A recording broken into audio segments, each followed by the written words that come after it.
Hey everybody, I'm Eric Oberembt, and you're listening to Be Authentic or Get the Fuck Out. We talk about real shit, what's on our minds, and don't give a fuck if it makes you feel a little uncomfortable. So sit back, strap in, and get ready for some real shit. Hey everybody, welcome back to another episode of Be Authentic or Get the Fuck Out. I'm your host, Eric Oberembt. I am here today with my friend Kyle Nielsen, right? Yep. I never asked before if I say the last name right, but okay, I said it right. Well, if somebody bet me $100 if I could say your last name correctly, Try it. I would lose. It literally is how it sounds. Oberembt. What? No. Oberembt. Yes. Oberembt. Yes. Oberembt. Oberempt. First try, I would have lost. Correct. Yeah. So anyways, thank you for asking. Everybody would though. Everybody would. How are you, man? I'm doing good. It's been a little bit. It has. We haven't seen each other since the snowmobiles. Yes. Right? Yeah. And what was that? 2020? 2021? No, 2020. Right before COVID. It was right before the COVID. World changed. Before the world changed. That's right. I had just had a memory pop up on my Facebook feed about that. Yeah, we were in Park City and yes, it was great. Yes. And didn't you eat shit? Yes. Remind us all of how you ate shit. So we were done. Whole day was done. Snowmobiling was great. Nobody was hurt. We got back to the parking lot to load the sleds onto the trailer. Yes. And I was like, oh, it's super icy, which means I'll slide. If I crank it and cut, I'll slide and I'll look cool. I'll fishtail. Right. Do some donuts. Yeah. And drifting. Drift a little bit, Right. And snowmobiles don't really drift. The treads dug in. I cranked it and stopped. I flew off. You're right behind me. I hit my shoulder, which still hurts, by the way. I can't sleep on my right side without falling asleep. And I get up, shake myself off, and you're like, Johnny Big Dick over here, trying to show off, or something. But it was just that memory is when I hear your name or see your podcast pop up, I immediately go to that. To Johnny Big Dick. Yeah, that crash. Had you ever had anybody call you Johnny Big Dick before? Never. No. Never any Johnny any dick. Not any dick, anything. Yeah. What was funny is that, so Lexi, he came up to me and told me that, he reminded me of that story yesterday, and it was right after I just got done speaking, and in my presentation, I talk about Johnny Big Dick over here, and so I thought that you had actually come and listened. Yeah, no. I was like, that's hilarious. Yeah. But yeah, so we got to spend that time together. Yeah. Got to know each other a little bit. Yep. Then. And I talk about this a lot on the podcast, but one of the reasons that I do these at conferences is because we all walk around these conferences and we all see each other and we're like, hey man, how you doing? Business good? Yeah. Wife and kids good? Blah, blah, blah. Great. Fist bump. See you later. Yeah. And we never get to sit down and have a conversation and be friends, right? And get to learn about each other a little bit. Let's catch up, and we never fucking do, right? Because we don't. So selfishly, I was like, let's do this at these places because people love cameras and people love talking about themselves, right? Yeah. And this will give me an opportunity to be able to have a conversation with somebody and get to know them a little bit better so we can actually be intentional about it. So if you're cool with that, absolutely, that's what we're going to do today. Cool. So right before we started, I told you that we like to just dive right in, right? We like to dive right in, and I like to consider this place a comfortable place to have uncomfortable conversations, right? Yeah. Everybody knows Kyle as this big fucking success at Aptive, you're Johnny Big Dick, right? Over at fucking you're Johnny Big Dick. Everybody knows that, and that's great. But my guess is that there's another Kyle that everybody doesn't see, that's went through some trials and tribulations, right? And some stuff that molded who you are today. And I'd like to hear a little bit about that. Sweet. Yeah, for every Batman, there's a Bruce Wayne. Yes. Let's hear about them. Yeah. Yeah. So what was a pivotal point kind of in your life that kind of started you on a trajectory of different? Yeah, I think I grew up pretty meager. Did you? Yeah, big family. My dad owned a plumbing company. Here? In California. Oh, okay. So family of 6 kids, so family of 8 total.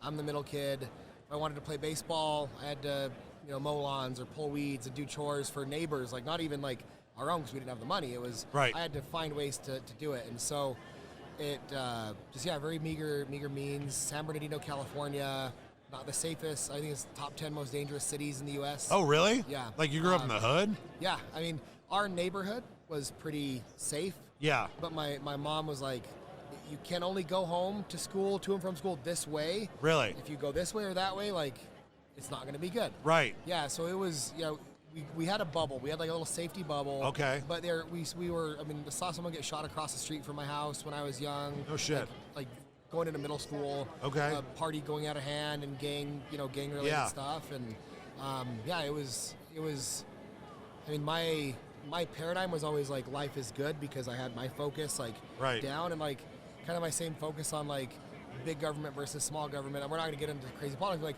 I want to fix what I can actually fix. Right. Which is like here, local, my family, my house, my neighborhood. Yes. Yeah. You can fix local politics, but you can't fix. Yeah. And so I had but like I always knew that there was like darkness in the world, but like I wanted to be a light.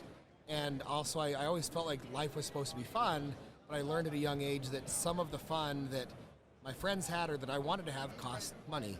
Yes. And my parents did everything they could to provide for us. Like they would get us to be able to get into baseball, but as more and more kids wanted to join, it became difficult. So like the ones that didn't show promise, like me, I wasn't naturally athletic. I couldn't just pick up a ball and immediately be really good. I kick a soccer ball. You wouldn't be able to tell with your snowmobiling skills, but go on. I'm accident prone. And so like my parents were probably looking for ways to not have me be in sports. Right. But if I wanted to participate at that point, like I needed to pay for my own way. And so if I wanted to go on the school field trips or go to Boy Scout camp, I had to sell pancake breakfast tickets. And so like I got an early taste of this is the cost of something. If you want to do it, you got to work for it. Okay. And but I also had to go with a lot of stuff. Are you good with your children with that now? Do you do the same thing? I really hope so, man. Okay. Like, I'm just curious because I'm terrible at it and I need to start. To be honest, I mean, this is a safe space. Yeah. Like, do we ever parent right? How do you know? I mean, you have your children are older than mine. My daughter's 12, my son's 7. My daughter's 7, that's it. Oh, that's it? Yeah. Okay. Well, you just look older than me then. No, I'm just kidding. How old are you? I'm 38. I'm 43. Yeah, so we're same. Yeah. But like I just want like, am I doing it right? Like, right. You get glimpses of like the hug and like they say something nice or you hear them talking to someone and like you're overhearing like I'm doing it right. But so many more times you're like, did I yell too much today? Did I communicate? Did I give them am I creating a safe space for them to talk? I think that the worry that I always worry about, and I've talked about this before, is that like because we had to struggle a little bit, it made us who we were, and it made us the hustlers and the leaders and the whatever that we are, and our kids have it a little too fucking easy, right? And I worry because it always seems like it skips a generation, right? Because then maybe the ones that had it too easy end up fucking pissing it away, and then their kids end up having to step up, and they work harder, and so I'm trying to keep talking to myself and being aware of saying, yes, I know you want to spoil the shit out of your little girl because she's your little girl, but what are you doing to make sure that she is still understanding what money is, right? And what earning something means to themselves, right? That was kind of the question I was asking because you learned that at a young age, and I think it's our responsibility to instill that in our kids still today. Yeah, so my daughter's 12, turning 13 next month.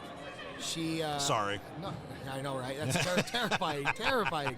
But she's actually like, maybe it's I lucked out with this one, but like she's actually stopped asking for a lot of things, and like she's like, I spoiled the heck out of her. First kid, daughter. I'm one of 5 boys. My little sister was like 6 years younger than me. Like I spoiled the heck out of her. She asked me for anything, like she got it. Right? Yeah.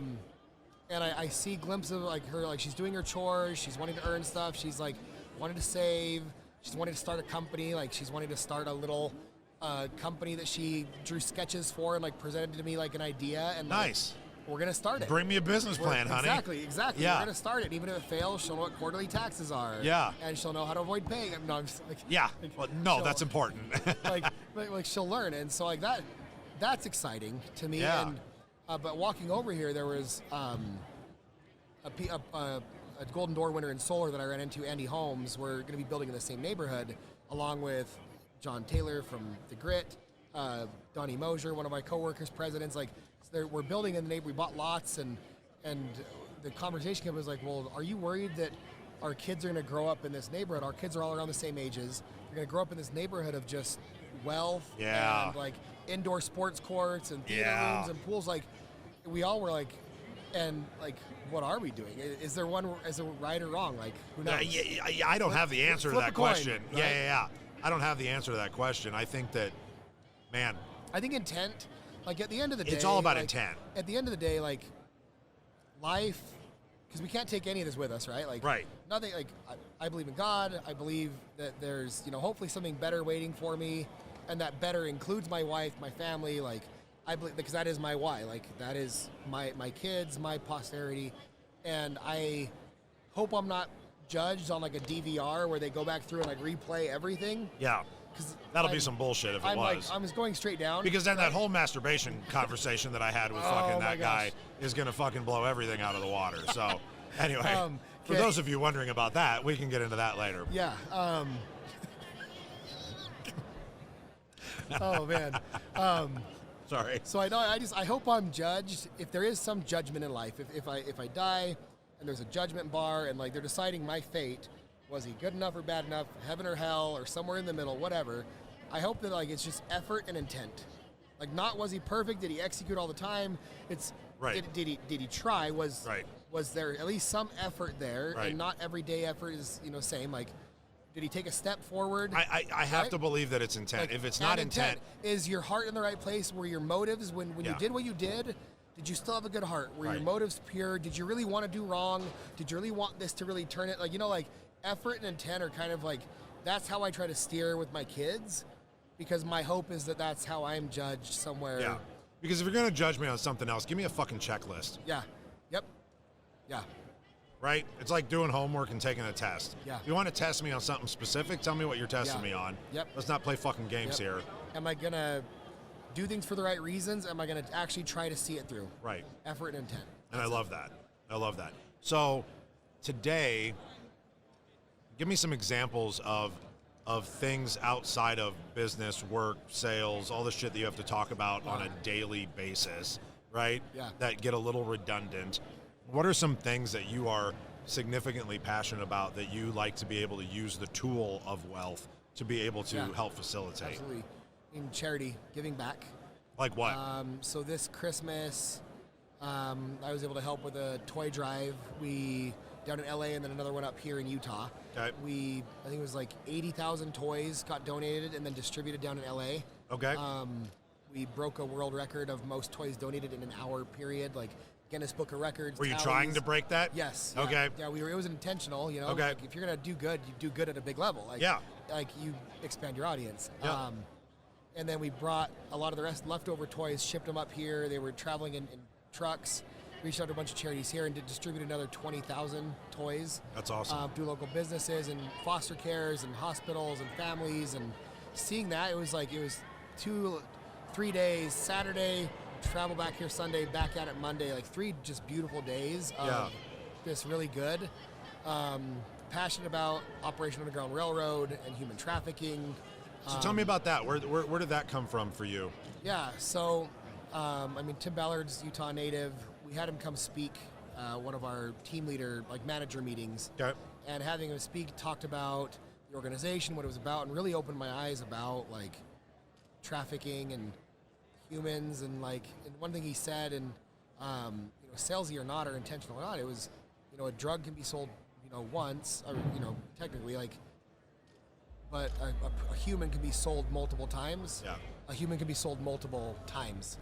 And I never thought of that. And that hit me like a used car lot. That hit me so heavy. It's my thought went to my daughter or my son, what if they were abducted and sold into sex trafficking or slavery or sweatshops that and so he talked about his cause and what he did, and all of our hearts were softened and donated to that, and that's kind of just been a staple with our company. And then outside of it,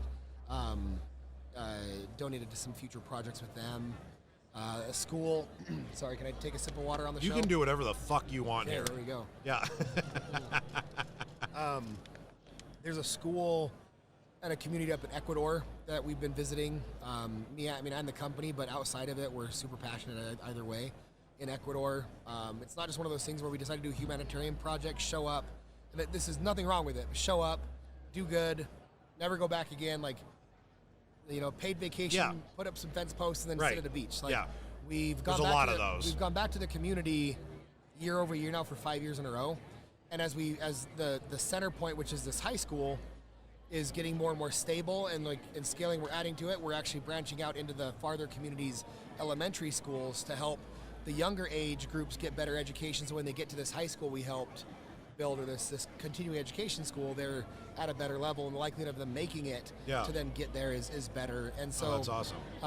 Just seeing those, like, again, just giving back. Like if I'm not doing something on a daily basis to give, whether it's with my pocketbook or with my time or with Isn't it amazing when you're young how your fulfillment is based on what you're gaining, but then as you get a little bit older, your fulfillment is based on what you're giving? Yep.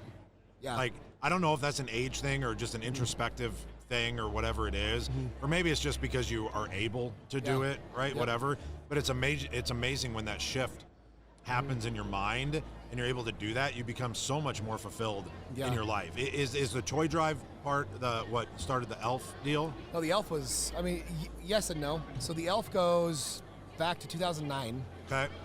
Wore it as a costume for Halloween. My wife wore an elf costume, and we were like, oh, that's great. You look kind of like him. I was clean shaven, and like, oh, your personality reminds us of it. Right. So I rented the costume again when we did a Sub for Santa toy drive for the company, picked up some families, and I was like, you know what? I don't really want to do this. It's inconvenient. Holidays are stressful. I mean, I want to give, but it's like, if I'm going to give, I want to make it fun. Right. And I want to make it fun for everyone around me. So like the people that I had to pull out of bed, the kids I had to convince to stop studying or going on dates, I'm going to show up in an elf costume and we're going to have fun. Yeah. And so we went to Target, Walmart, shopping, getting donations. And I saw that not only my people were having fun, shoppers, moms with kids, the checkout stand people, like the mall security was like, what's going on here? Right. Man in an elf costume, and right. And so I was like, okay, so this is bigger than just me, and I was happy. Like I felt you can't not be happy. Like he's an angry elf, right? To quote the movie, like, right. Like I couldn't help but be happy. So when I put on the elf costume, it was honestly like putting on like a superhero suit or a mask, right. and like taking on a different character. And then, but the people around me were, and so even the people that I didn't talk to, somebody saw me crossing a street in an elf costume, they might have been having a horrible day. Right. But for a split second or longer, they like, what the hell was that? Right. Like, and they smiled. And like, smiling needs, like, we need to smile more. We need to laugh more. Like, there needs to be a little bit lighter of a feeling in all of our lives, and like, that needs to be intentional. Like, we need to focus on right. It doesn't just happen. No, it doesn't. It takes somebody else. External. Somebody elf. Somebody else. Somebody else. Wow. And so that's, so I How long have you been holding that in? It just came to me. It just came. Okay, all right. It just came to me, yeah. So you, like, so my mind immediately went into like the ripple effect, because like in sales, we're like, okay, I made a sale, I can make two. If I can make two, I can, like, you and I, like, our minds are scalers, like, right. We scale. And so it's like, okay, so if this is helping other people be happy that I'm not even knowing about, and there's a ripple effect, what is the next biggest, how do I take it to another level? Right. And so to take it to another level, it became a tradition every year for the toy drives, which we've done every year since like 2009. 2017, I wore it to a jazz game. One jazz game in December, and everyone loved it. So the next year it was 2. The next year it was 3, and then I was like, okay, well, there's about 12 games, 13 games between Thanksgiving and Christmas. I'm just gonna wear it to all Christmas games, and it's becoming like a staple. And I've done stuff with the Jazz Bear, the mascot. I've done stuff with some of the players this off season. They've had me come to their Sub for Santas in the elf costume. Awesome. Like, and the news, it really turned into something. It really is. Like, it has its own Instagram handle now, and I'm like, that's like, it's becoming something fun. And what's the Instagram handle? At NBA_elf. So at awesome. NBA elf. That is so fucking loud. Right? Yeah, sorry. No, you're good. I can scoot closer too. Yeah, no. But so I was like, how do I scale it? And the impact, like I literally had, kids yelling from the upper bowl to get my attention. I sit in different seats around the arena to make it like real life Elf on a Shelf. I hate Elf on a Shelf, by the way. You want to get real, like, right. I don't want to wake up again when my kids are asleep and sprinkle marshmallows and chocolates. I got to make sure Tegan doesn't watch this episode. So I'm so sorry. No. I just got to make sure she doesn't watch this one. Scratch that. Yeah. But no, I mean it's fun. But I try because to I feel like this is the last year that I get to do it. Oh yes. Maybe I get one more year. And we came into it late. But her excitement level this year. Do you go all in? Or do you get creative? Like, are you funny? Do you put like a little chocolate chip as the elf poop or whatever? No, but I just saw that this year, and I wanted to do that next year. Yeah. I didn't see it till like the end, but like she would get the fucking look on her face in the morning when she would wake up and see me sitting in the living room waiting for her to come out of her bedroom, and she'd be like, Did you find the elf yet? And I'm like, no, honey. I'm like, I was waiting for you. Yeah. And like the excitement level to watch that, I'm gonna be so heartbroken when that's gone. Yep. It's just gonna absolutely kill me. But anyway. Yeah. Yeah. And that happened this year. Like, did it? But like, so like, the kids will still do it, and like they'll play around. But yeah, my son, since you're not gonna let your daughter watch this episode anyways. Right. Yeah, my son now knows. How old is your son again? 7, turning 8 in September. Oh, and then he got it, and he got out of it this year? Yeah. Yeah. So he approached us. He climbed into bed with us one night and was kind of distraught.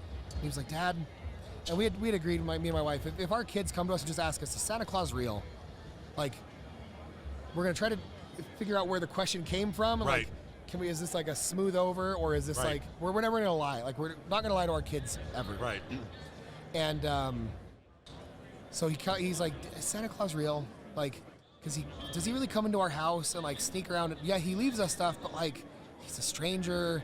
Is he like? And so all this kind of stuff, and like, it was like my wife could sense that he was actually like distraught about a stranger coming into the house and like leaving or taking things. Like, and he was like, well, what if he takes stuff too? Like, if he leaves stuff, does he take stuff? Right. Is he a criminal? Is he gonna take my toys and give them to someone else? Did he just like, and like he was like spinning it into this big thing, and then so we told him, and he was like, so my wife handled it amazing. She's like, well, Saint Nick was a real person. He gave, and that's kind of what created the tradition. And other people gave when he died. So really, all of us that want to give to people and be surprising are Saint Nicholases or Santa Clauses. And so really, we're all helpers. And so if you want to be a helper and a Santa Claus, like, we can do nice things to other people, and we can even give surprises and put your name on it. You can pick a gift from Santa, and we can give it to someone that doesn't know you or that knows you but doesn't know. Okay. Like, and so he was like, oh, like, I can be a Santa Claus too. Like, I can be a helper, like one of these Saint Nicholas helpers. And like, so we tried to like. My wife handled it. She's the best. Like We had to deal with that this year a little bit. Yeah. She came in. She asked a little bit because it's always fucking kids at school that ruin everything, right? Make me want to homeschool just because of that. But she came and asked, and my answer to her was, "Well, what do you think?" Yep. That was all I said. I was just like, "Well, what do you think?" And she was like, "Well, I think he's real." I'm like, "Well, then he's fucking real." Yeah. Right, and that's probably exactly how I said it too. And I was like, "Well, he's fucking real then." That is the best answer in the world. Yeah. Oh, I didn't know what else to say though, right? Because if she'd have been like, "No, I don't," I'd have been like, "Okay, well, he's not," right? Yeah. But she said, "Yes, I do," and I'm like, "Well, then he is." Yeah. Right. I need to start asking, "What do you think?" before I say anything to my wife, my kids. Right. Like, I just learned something new today. Right. Like, I mean, it's sales 101, isn't it? I missed out on that class. I must have been asleep. But it's asking questions. Oh, yeah, I know, yeah. Right? It's just asking questions. And so, like, I literally try to take everything that I do, if I do it in sales, and use it on my family. Yeah. Right? Because it's all about asking questions, because if I can get information out of them, then I know how to answer the question. Yes, there we go. It's overcoming objections. Yeah, no, that's great. No, right? That's awesome. Same thing. And so my son was like, we didn't tell him that June, my daughter didn't know. Like, right. And she's 12. And we also said, people are at different stages. You asked because you had doubts. Other people believe, so we don't tell people. Right. We don't want to spoil that magic. And honestly, if it's spoiled, then you can't be the Santa Claus to that person. Right. Like, and so he's like, does that mean the elf doesn't move by itself? Yes. Well, can I move it? Does my sister know that it's not real? What do you think? I don't think she does. Right. And so we let him move it, and my daughter, my 12-year-old, was super surprised every day and was like, how did the elf do this? And, of course, the 7-year-old's brain was like, he was like making it so the sleigh had crashed over a reindeer and like, oh, that's cool. Putting, and the reindeer, there was blood, but then the elf was there to help clean it up, and like Santa's slaughterhouse was one of the days, and like, but it was fun to see him like take it on and like see the magic move on in perpetuity through the giving side. I love that. And not just the receiving side. I love that. I love that. Okay, so... Sorry, I talked a lot. No. You're great. what was, you've been through and have become this human that you are today, right? Yeah. Tell me why it's so loud. No, tell me what was one of the darkest times in your life? Yeah. Can I tell you? Yeah, I'll get to that 1 second. Okay. I had a thought that I wanted to finish out with the elf real quick. Oh, I'm sorry. No. My mind was off on the elf on a shelf stuff. Yeah. But the net benefit. So besides knowing that I'm spreading happiness and cheer and like legitimately helping people be happy, and like people come to me at the jazz games like, "Where's the elf costume?" Like, I'm so sad. But it is not comfortable putting on an elf costume. Like, it is a yellow piece of tights. It's a one piece, then a jacket that's hot over it, then a wig, over this dome, hat, safety pin to the wig, and I'm wearing that. Can't go to the bathroom unless I take everything off, climb out. Oh, can you not? I mean, because I wanted to be an authentic elf and like have them be tight in all the right places and loosen all the wrong places, and I wanted to really embody it. It doesn't play, And so like it's a commitment. It's not comfortable, but I got comfortable with being uncomfortable. Right. And so the net benefit to me was I'm having fun being uncomfortable, and I'm being comfortable being like that.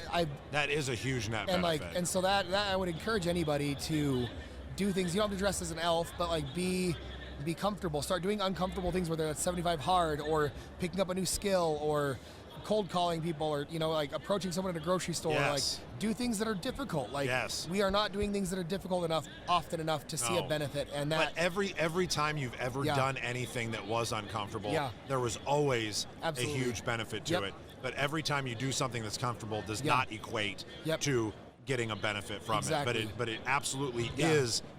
X does equal that. You know what I mean? When it's hard, X does equal every time. Every single fucking time. And so to get to pivot back to your question about a dark time, like, I think that any time I'm not focusing on, just to be real, like when I'm still and in my own thoughts, like like not going on, I'm not work is actually going well, family stuff is actually going well, or like the elf season is now done, and like this really high dopamine came down. Like, I'm like, crap, like, do I even have a purpose? Like, for a long time, honestly, like my whole life, like, just to be real, my entire life, I have always wondered if I'm good enough. Like, why? But at the same time, good things are always happening. Right. For me, it was always like, oh, Kyle's lucky, or even myself, like people would say, right place, right time, or like. Is it like imposter syndrome type of thing? Very much so, like imposter syndrome, and I struggle the fuck with that. Yeah, and I think every high-level entrepreneur does, because you're never satisfied. You always think that if you stop and like actually enjoy the peace and the calm and the success, that something bad's going to happen, or you're going to be discovered. I think that's one side of it. Yeah. And then the other side is like, I mean, how often do you sit in a room and go, what the fuck am I doing in this room? Right? Like, how did I get here? All like, the time. Look around and you're all like, these guys all belong in here. Yeah. But I don't really know if I do. I mean, in the circle, like in the expert circle we were in, why am I? I'm not supposed to be here. Right. Like, but a lot of us were all looking at you being like, well, he belongs. Right. But I don't. And I think we need to talk about this more. Like, it needs to be talked about, because if everybody feels it, and like the more I talk about imposter syndrome, I realize that most people feel it, unless they're a narcissist. Yes. Then, unless you're a narcissist or a sociopath. Like, And so like that's part of the growth. And so it's like, I don't think that any of your weaknesses or your hardships ever go away. I think you learn how to manage them, and you learn how to work with the dark and the light. You learn how to do, like, it's the dance, it's the balance. And that balance is sometimes 50-50. That balance is sometimes 90-10. Like, sometimes you're like, if it gets any harder, like, it's done. But you don't, like, it balances back out. Like, you have your so what do you do? What do you do when you start feeling like that in a room?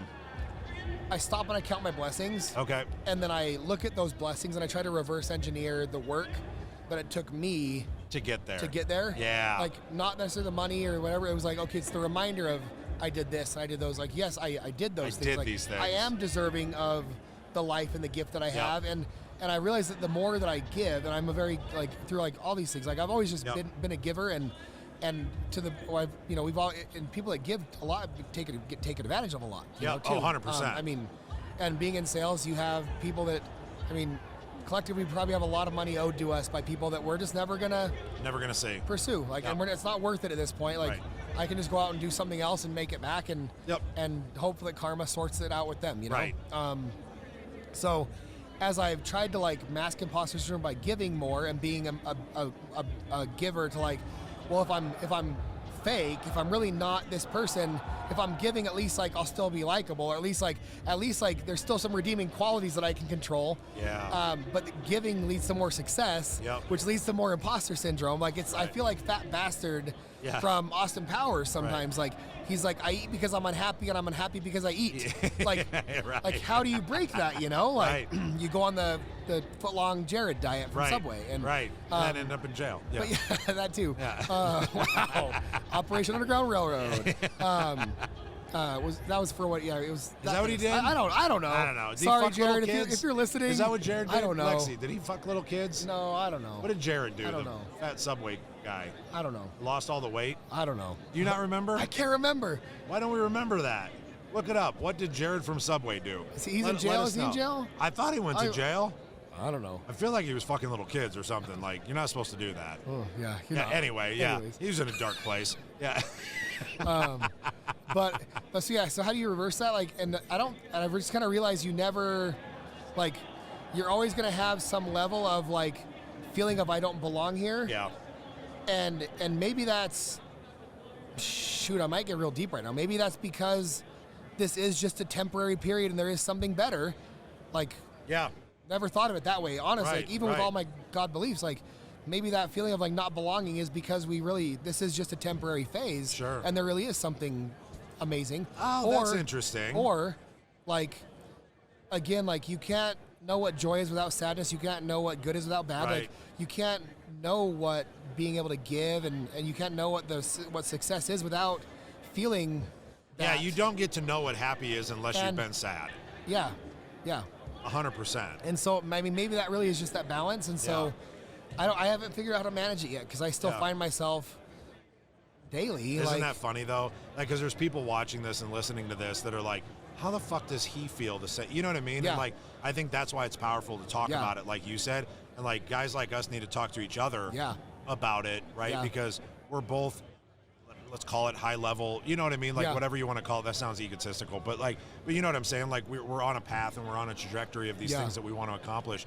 And there's other people that are just starting out, that, you know, that are like, well, how the fuck do I get there? Yeah. And eventually those people listening and watching are going to be in the same boat that we are, where they're going to feel like they're going to have hit this thing and they're still not going to think that they belong.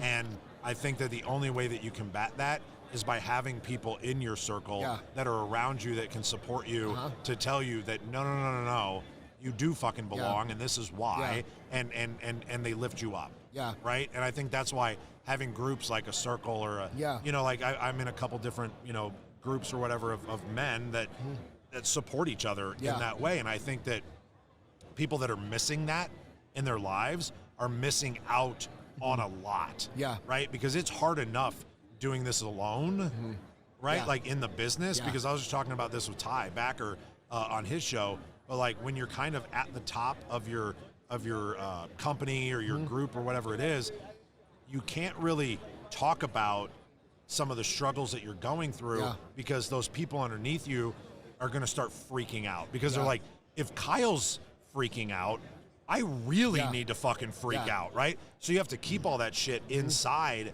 and you don't have anybody to share it with. Yeah. And a lot of times you can't share it with your wife or your Yeah. family either because then she's going to freak out, Yep. right? And you need to keep her on an even keel Yep. so that everybody's okay. And so we hold all of this shit in Yeah.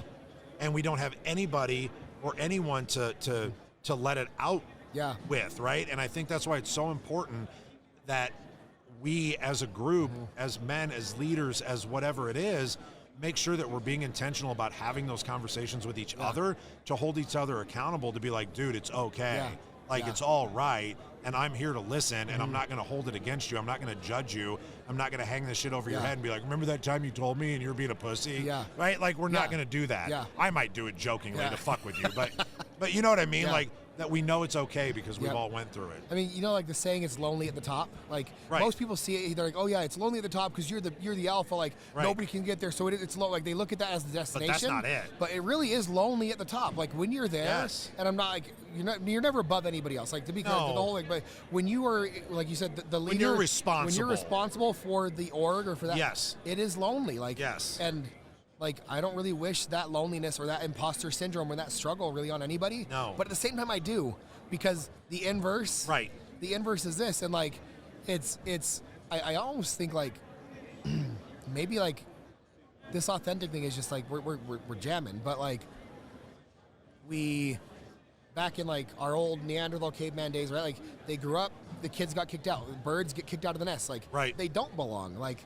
They need to feel like they don't belong, so they actually go out and spread their wings and fly. Right. They don't belong, so they feel like they actually. Or they're not dependent. Yeah, they're not dependent. That's not dependent is don't belong. Like because when you feel like you don't belong or you feel like you're an imposter, what do? You work harder. Fuck. Right. I am like. Yeah, that just hit me really fucking hard because like that was me like when my grandpa died. Right. Like my whole life completely changed because it wasn't that I was necessarily dependent upon him. But like he still was the one that had to make a final decision on something, right? And when you're the guy or the gal or whatever that's making that decision that affects other people's lives, I mean, you have to step the fuck up in that life, right? And it completely changes who you are as a human. As a human being, it changes who you are and how you act and how you treat other people or whatever. Like I've known that and I've thought about that before, but just that moment right there just fucking hit me like a ton of bricks. Imposter syndrome drives change. Right. Like, did Michael Jordan ever feel like he had done enough? Right. Was he good enough? No. Yeah, like, no. He came out of retirement how many times? Like, Tom Brady, like, do you ever feel like you're good? So maybe we just need to say, like, it's not imposter syndrome, it's life. Right. Like, and normalize that and just like, this is part of the feelings of living, you know? Yeah. But like that's a struggle for me. Like it always, and I'm not saying it always will be. I get better at it, and I find ways to manage and cope. Yep. But like that can put me in some pretty dark places sometimes. Absolutely, like, really dark places. All right, the way that we end every one of these episodes is I always give the floor back to the guest. Anything that you want to leave the audience with before we cut out?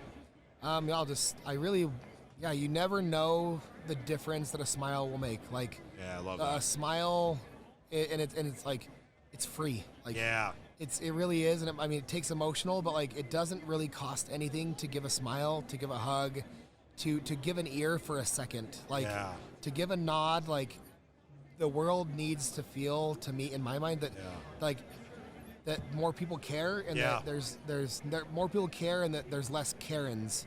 You know, more cares and less Karens. Ooh, love that. Right? That's the name of the episode.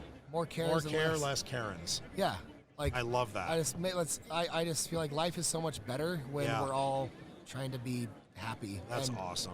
Dude, thank you so much for coming by. I'm so glad that we ran into each other, that we got to reconnect. I hope that we stay in touch more. Dude, let's do it. You know, like anything I can ever do for you, well, we which now is probably officially nothing, have each other's numbers because like it was maybe in my phone. So yes, like, it was maybe it's in your official phone. Now. Yeah, it's so official. now it's official. So, Kyle, thank you so much for being here. Absolutely. Thank you for imparting your wisdom and helping all the people that you do. Thank you, everybody, for watching.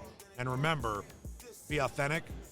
Get the fuck out. If you can't be authentic, get the fuck out if you can't be authentic. Get the fuck out if you can't be authentic.